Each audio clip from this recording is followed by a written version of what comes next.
देखिए, विद्युत जो कर्मचारी है उसकी भर्ती की प्रक्रिया चली।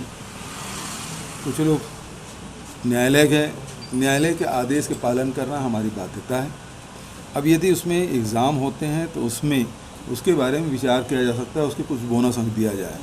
लेकिन यदि सबको यदि लेने की बात है तो दूसरे लोग फिर न्यायालय चले जाएं, तो दोहरी हमारे साथ परेशानी है।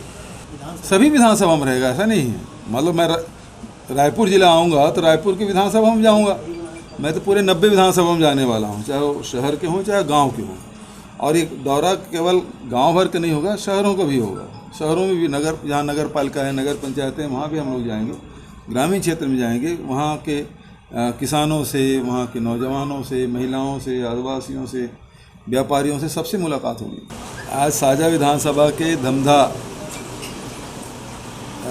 ब्लॉक मुख्यालय में किसानों का बड़ा सम्मेलन, और साथ ही वहाँ जो कृषि उपज मंडी के द्वारा बनाया गया, हमारे कृषि मंत्री के मार्गदर्शन में सब्जी और फल मंडी, इसका भी लोकार्पण होगा। तो जो हमारे खासकर धमधा, साजा और दुर्ग के आसपास बड़ी संख्या में लोग फल और सब्जी का उत्पादन करते हैं, उनको एक बड़ा मार्केट मिलेगा और इससे किसानों को बड़ा लाभ होगा।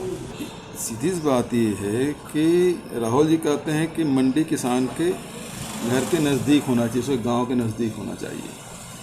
और हमारा भी प्रयास ये है कि वही सब्जी या फल दूर रायपुर और दूसरी जगह जाते हैं तो ट्रांसपोर्टेशन का भी और दूसरे भी रेट का भी, इसमें बहुत अंतर आता है।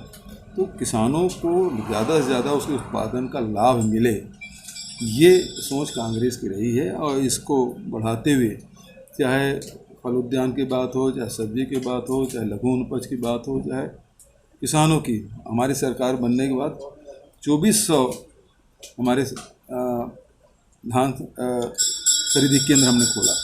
सोसाइटी जो 1300 था उसे बढ़ा के 2000 कर दिया। और इसकी यही कारण है कि 98 लाख मीट्रिक टन धान खरीदने के बाद कहीं न किसानों को धान बेचने के लिए परेशानी हुई, न पेमेंट भुगतान की परेशानी हुई। तो किसानों को और उत्पादकों को ज़्यादा से ज़्यादा सुविधा सरकार दे, ये हमारा प्रयास। देखिए, ये देश का पहला योजना है। देश में अभी तक के विभिन्न वर्ग के लोगों के लिए योजनाएं बनती रही, और मजदूरों को डायरेक्ट फंडिंग की पहली योजना है। और छत्तीसगढ़ सरकार ने पिछले साल लागू किया, 2 किस्त उसमें मिला भी है, 6000 रुपये प्रति वर्ष के हिसाब से। लेकिन इस साल से बजट में हमने उसे 7000 रुपये कर दिया है। तो एक साल में जिसके पास बिल्कुल ज़मीन नहीं है और खेतिहर मजदूर है, ऐसे लोगों को भी राजीव गांधी भूमिहीन श्रमिक न्याय योजना के तहत उसे 7000 रुपये मिलेगा। बिल्कुल ये चिंता का विषय है कि कोरोना के फिर से तीसरी लहर, हम लोग समझ रहे थे कि अब वो समाप्त हो गया है, लेकिन फिर से देश की राजधानी दिल्ली में इस प्रकार से और उसने प्रतिबंधात्मक कदम उठाए हैं। मध्य प्रदेश में भी इस प्रकार की सूचनाएं मिल रही है।